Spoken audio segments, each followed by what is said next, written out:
Bonjour, aujourd'hui nous allons ensemble compléter la fiche outil que vous avez en pièce jointe sur Pronote. Si vous ne pouvez pas imprimer la fiche, prenez une feuille et ne recopiez que les éléments de cours que je vous signalerai. Donc, vous prenez une feuille, tout en haut vous écrivez le titre, l'impératif, conjugaison et valeur.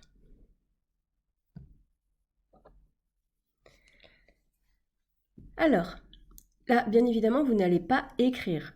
Nous allons travailler ensemble sur cet extrait, mais vous ne le recopiez pas. Ce petit texte est tiré de l'Iliade.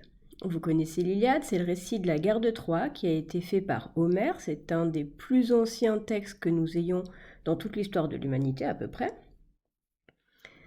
Là, nous sommes au début du texte. Agamemnon, le chef de tous les Grecs, pour se venger, parce qu'on lui a pris sa captive, a demandé à Achille, le plus fort des Grecs, le plus valeureux de toute l'armée, de donner sa captive à lui, Briséis. Achille est très fâché, et c'est ça qui va provoquer l'histoire qui est racontée dans l'Iliade, puisqu'il va partir bouder dans sa tente. Pour le moment, il ne boude pas encore, il parle à Agamemnon, qui est donc son chef militaire. Je vous lis l'extrait. « Certes, on m'appellerait misérable et vil si je te cédais en tout ce que tu peux dire. Donne tes ordres à d'autres. Pour moi, ne me commande pas, car je ne pense plus t'obéir. Encore un mot pourtant, et mets-le au fond de ton âme. Mes bras ne combattront pas pour cette femme, ni toi ni un autre, puisque vous m'enlevez ce que vous m'aviez donné. Mais les autres biens que j'ai près de mon fin vaisseau noir, tu ne saurais rien en prendre ni en emporter malgré moi. Allons, essaie-le donc, pour que ceci aussi soit fixé. Aussitôt, ton sang noir jaillira de ma lance. » Donc, vous voyez que c'est une scène d'affrontement, et que Achille parle pas très bien à son chef. Alors, les verbes en gras et en rouge indiquent que celui qui parle, donc ici Achille, à part qu'il est fâché, ça indique quoi? Ça indique qu'il veut que l'action du verbe soit faite. C'est pour cela qu'on parle d'impératif. L'impératif, c'est un mode, et c'est le mode de l'ordre, grossièrement. Nous passons au cours.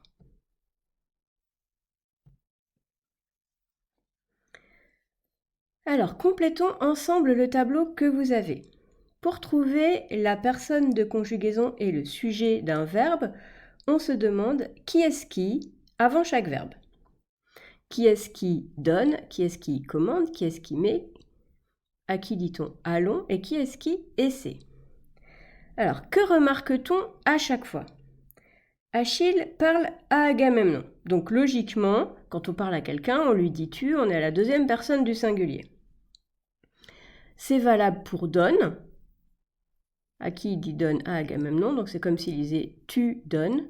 C'est valable pour commande, c'est valable pour mais, ça n'est pas valable pour allons. Vous voyez que allons, ça finit par ONS.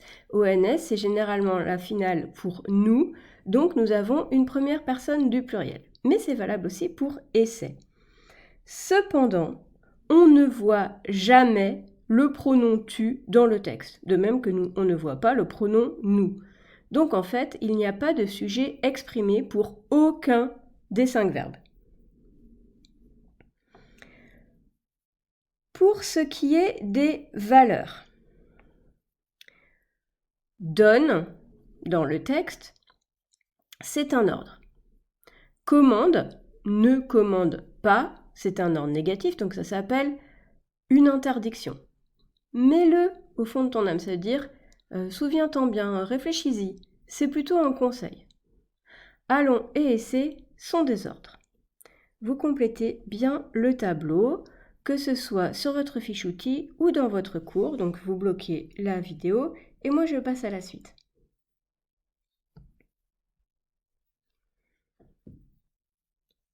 Voici donc ce que vous devez retenir de l'impératif et donc ce que vous allez recopier sur votre cours. Comment reconnaît-on un impératif?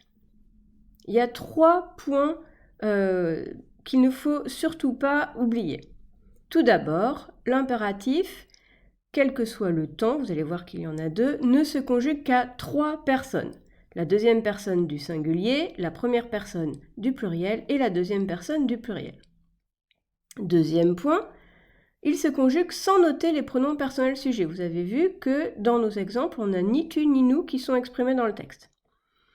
Troisième point, il indique qu'on donne un ordre, une interdiction ou un ordre atténué, c'est-à-dire un conseil, une demande ou une consigne dans un exercice. Ça, c'est sa valeur.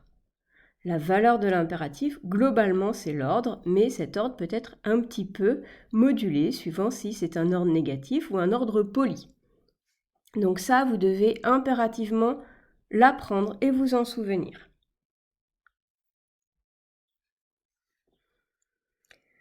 Comme l'impératif est un mode, comme je vous l'ai déjà expliqué, c'est-à-dire une façon de voir comment l'action est faite, il peut avoir plusieurs temps. En fait, il en a 2. Tout d'abord, nous voyons la conjugaison du présent de l'impératif. Alors, je vous laisse noter et apprendre les conjugaisons des auxiliaires, c'est-à-dire le verbe être qui donne soit, soyons, soyez, le verbe avoir qui donne est, aie, ayons, ayez, et puis des verbes réguliers. Pour le premier groupe, je vous ai mis le verbe donner, donne, donnons, donner. Pour le deuxième groupe, le verbe finir, fini, finissons, finissez. Vous savez bien que les verbes du deuxième groupe se reconnaissent au suffixe is qui se met pour le pluriel. Et pour le troisième groupe, le verbe mettre, mais, attention bien, il y a un S, mettons, mettez. Soyez très attentifs à la règle que je vous ai mis dans l'espèce de parchemin déroulé rouge en bas et que je vous lis. Les verbes du premier groupe ne prennent pas de S à la deuxième personne du singulier. Vous voyez bien, donne avec un E. Sauf, attention, s'ils sont suivis de en ou i. Par exemple, pour le verbe aller, on dit va, mais on dit vas-y avec un S. Pour le verbe donner, on dit donne, mais on écrit donne-en. Et d'ailleurs, on dit donne-en. Et justement, c'est ça qui explique l'apparition de ce S un petit peu bizarre là. C'est pour des questions d'euphonie, c'est-à-dire de jolies manières de prononcer et d'entendre. Si je disais vahi et donhan, ça serait vilain, ça ferait un hiatus, c'est-à-dire la rencontre de 2 voyelles qui sonnent pas bien entre elles. Donc je suis obligée, pour que ça puisse se prononcer et s'entendre agréablement, de rajouter le S qui permet de lier les 2 voyelles et donc de dire vas-y, donne-en. Je passe à l'autre et seul dernier temps de l'impératif, le passé de l'impératif. Alors le passé de l'impératif, il est facile parce qu'il fonctionne un petit peu comme le passé composé de l'indicatif, c'est-à-dire que j'ai un auxiliaire au présent, mais ici à l'impératif présent, auquel j'ajoute le participe passé du verbe conjugué. Nous avons fait tout un cours sur le participe passé, normalement vous êtes au point.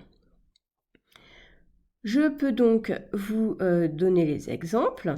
Pour le verbe donner à l'impératif passé, ça donne est donné, ayons donné, ayez donné, avec bien le participe passé en et. Si c'était le verbe mettre, ça donnerait est mis, ayons mis, ayez mis. Pour le verbe finir, est fini, ayons fini, ayez fini, avec à chaque fois le participe passé habituel. Et pour les verbes qui utilisent l'auxiliaire être, cela donne soit venu, soyons venus, soyez venus. Attention, quand on utilise l'auxiliaire être, à bien accorder avec le sujet, comme vous voyez ce que j'ai mis là. Si je parle à une fille, je dis soit venue avec un E à venu. De même, pour le pluriel, j'ai toujours un S, mais si je m'adresse à des filles, je mets un E. Voilà, je vous remercie. Vous avez un DM à faire pour la semaine prochaine et vous avez bien évidemment le droit de le faire en regardant une nouvelle fois ce cours. À bientôt!